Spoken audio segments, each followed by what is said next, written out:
লোকসভার ইলেকশনকে লক্ষ্য করে কিন্তু তৃণমূলের মধ্যে পাশা চালাচালি এবং ল্যাং মারামারি শুরু হয়ে গেছে নব্য তৃণমূল এবং নতুন তৃণমূলের মধ্যে।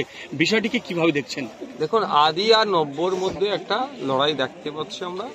কতটা সত্যতা আছে এটাও প্রশ্ন থেকে যাচ্ছে। তারপরেও বলবো, এটা লড়াই চলছে কে সিন্ডিকেট রাজকে কন্ট্রোল করবে। এরা বক্তব্য হচ্ছে, আমার তো মনে হয় পুরাতনগুলো এতদিন খেয়েছে, তোমরা সাইডে যাও, আমরা নতুন এসছি, আমাদেরকে একটু সুযোগ দাও।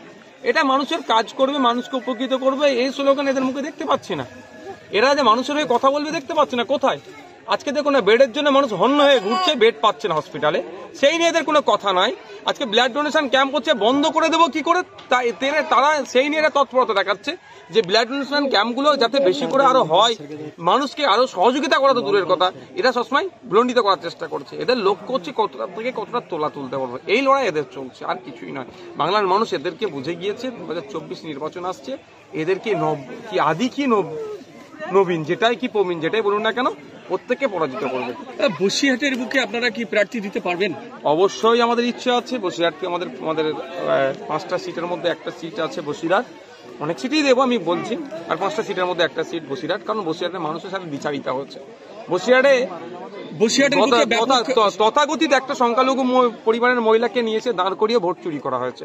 বসিরহাটের মানুষ ধর্মনিরপেক্ষ মানুষ, শুধু সংখ্যালঘু বা সংখ্যাগুরুর এখানে ব্যাপার ছিল না, কিন্তু যেভাবে এদের সাথে দ্বিচারিতা করানো হয়েছে, বসিরহাটের মানুষের চা পাওয়ার কথা পার্লামেন্টে শুনতে পাইনি।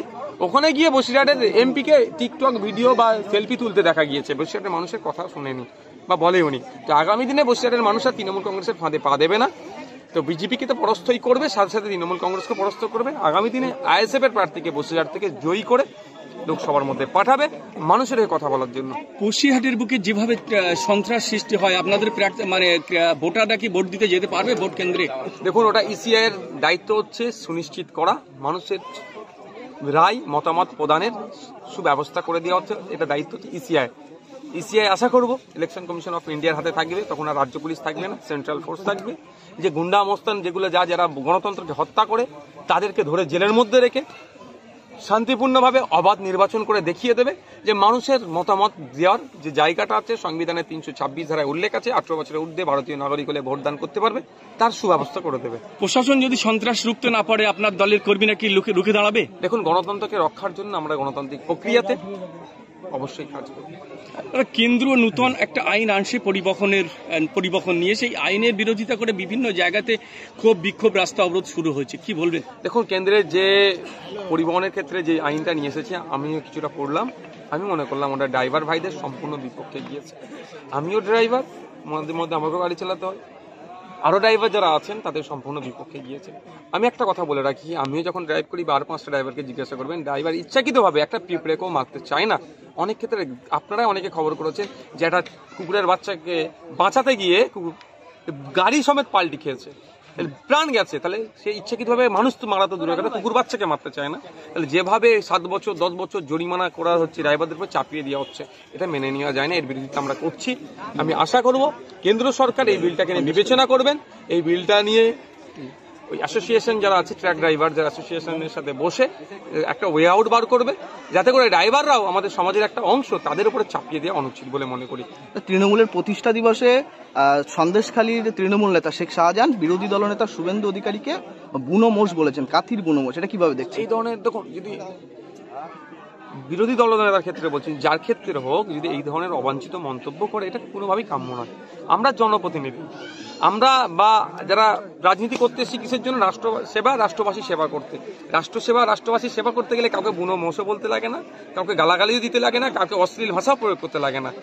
এরা রাষ্ট্রবাসী, রাষ্ট্র সেবার নামে নিজের পকেটের সেবা, নিজের পরিবারের সেবা করছে, নিজের অস্তিত্ব টিকিয়ে রাখার ফলে এই ধরনের অবাঞ্ছিত মন্তব্য করছে, এটা মোটেও কাম্য নয়। বিভিন্ন সময় বিভিন্নভাবে দেখেছি শব্দের যে চালাচালি হয়, অসংসদীয় শব্দের চালাচালির ফলে সমাজ বিপথে যাচ্ছে। আমাদের কাজ হবে মানুষকে বেটার সার্ভিস প্রোভাইড করা, সেটা না করতে পেরে আমরা সাবজেক্ট থেকে ঘুরে গিয়ে অবজেক্ট নিয়ে এই ধরনের হই হই করছে, এটা মোটেও কাম্য না। আইএসএফ যেভাবে লড়াইয়ে উঠে আসছে, তাতে কি তৃণমূল থেকে অর্থাৎ প্রশাসন দিয়ে বিভিন্ন জায়গাতে আপনাদের মিটিং মিছিলে আটকানো হচ্ছে, বিষয়টি কিভাবে দেখছেন? তাহলে আপনাদের কি ভয় পাচ্ছে? গণতন্ত্রের পরিপন্থী এরা, গণতন্ত্রকে মান্যতা দেয় না। আপনারা সকলেই জানেন, গণতন্ত্রে বিরোধী যতক্ষণ শক্তিশালী থাকবে, যতটা শক্তিশালী থাকবে গণতন্ত্র অতটাই সুরক্ষিত থাকবে। কিন্তু দুঃখের বিষয়, এই স্বৈরাচারী সরকার তৃণমূল কংগ্রেস পশ্চিমবাংলায় এক প্রকার রাজতন্ত্র কায়েম করার চেষ্টা করছে পুলিশকে দিয়ে, প্রশাসনকে দিয়ে। আমাদের যেখানে কার্যকলাপ চলছে, আমাদের কর্মীদের নামে কোনো জায়গায় মিথ্যা কেস, কোনো জায়গায় মারধর করে বিভিন্নভাবে আমাদের কার্যক্রমকে আটকানোর চেষ্টা করছে। তবে তৃণমূল কংগ্রেস পৃথিবীর বিপ্লবের ইতিহাস হয়তো মনে হয় পড়েনি, ফলে এই হচ্ছে। পৃথিবীর বিপ্লবের ইতিহাস দেখলে দেখা যাবে যতই অন্যায় অত্যাচার করুক না কেন, বিপ্লবের যে লক্ষ্য সেটা সংগঠিত হয়েছে। আমাদের বিপ্লবটা এটাই, সমাজকে পরিবর্তন করতে হবে, ক্ষমতা দখল নয়। সুতরাং আমরা বিপ্লব সংগঠিত করতে পারবো, সমাজ পরিবর্তন হবে। এই অবাঞ্ছিত মন্তব্য যারা করছে নেতাদের বিরুদ্ধে বা যারা বিরুদ্ধে যে যা করছে শব্দের চলাচলি আমরা বন্ধ করে সুষ্ঠু সমাজ ব্যবস্থা দেবো। যেখানে একটা চায়ের দোকানের নিচে যেমন শহরে বাবুরা, বড় বড় নেতারা যেমন এসি ঘরে বসে চা খায়, যারা বুথের স্তরে সেই পরিবেশ আমরা ফিরিয়ে নিয়ে আসবো। মানে ডায়মন্ড হারবার ছেড়ে অন্য কোনো লোকসভা ভোটে অন্য কোনো জায়গায় যেতে চান না, ডায়মন্ড হারবারে থাকতে চান, এই বিষয়ে কি বলবেন? দেখুন, তার ব্যাপার তাদের কোথায় দাঁড়াবে। তিনি দুবারের এমপি ওখানকার, তবে ওখানে এবারে দাঁড়ালে উনি প্রাক্তন হবে, 3 বার আর হবে না ওনার। তোয়া সিদ্দিকী বলছে যে ফুরফুরের মানুষরা জিতে এমন করছে যেন নবান্ন দখল করেছে, এই বিষয়ে আপনি কি বলবেন? দেখুন, উনি তো রাজনৈতিক লোক নয়, আমি এখন রাজনীতির লোক হয়ে গেছি। রাজনীতির লোক আমাকে কোনো এই ধরনের প্রশ্ন করলে উত্তর দেবো। উনি অরাজনৈতিক লোক, উনি অরাজনীতি থাকারে আমার ভালো। তবে একটা কথা যখন বলেন নবান্ন দখল করতে গেলে স্টেপ বাই স্টেপ এগোতে হয়। এটা একটা ওয়ান অফ দোজ স্টেপ এটা, যে এখন মাদ্রাসা নির্বাচনে যে জয়ী হয়েছে, আগামী দিনে লোকসভা নির্বাচন হবে, 2026-এ বিধানসভা নির্বাচন, নবান্ন দখল হবে গণতান্ত্রিক। শওকত মোল্লা বলছে যে ডায়মন্ড হাওড়া থেকে যদি নওশাদ সিদ্দিকী জিততে পারে তাহলে আমি রাজনীতি ছেড়ে দেবো। ওটার সাথে কাজের মিল আছে? এর আগে বলেছিল যে ওনার নেত্রী কি বলেছিল, ডবল চাকরি দেবে, দিতে পেরেছে? বলেছিল ক্ষমতায় আসতে 6 মাসের মধ্যে শিল্প এনে দেবে, ওনার নেত্রী দিতে পেরেছে? এগুলো উত্তর দিতে বলো না। ওনার নেত্রী দিতে 10,000 মাদ্রাসা দেওয়ার কথা বলেছিল, ওয়াকাফ প্রপার্টি উদ্ধারের কথা বলেছিল, কত বিঘা প্রপার্টি হচ্ছে, সাচার কমিটি সুপারিশগুলো বাস্তবায়নের কথা বলেছিল ওনার নেত্রী। কি হয়েছে? সব কথাগুলো ওনার পেট গরমের কথা। প্রস্তুত থাকতে বলুন, যেমন হারার তকমা নেওয়ার জন্য। শুধু ডায়মন্ড হারবার নয়, সারা রাজ্যে হারবে।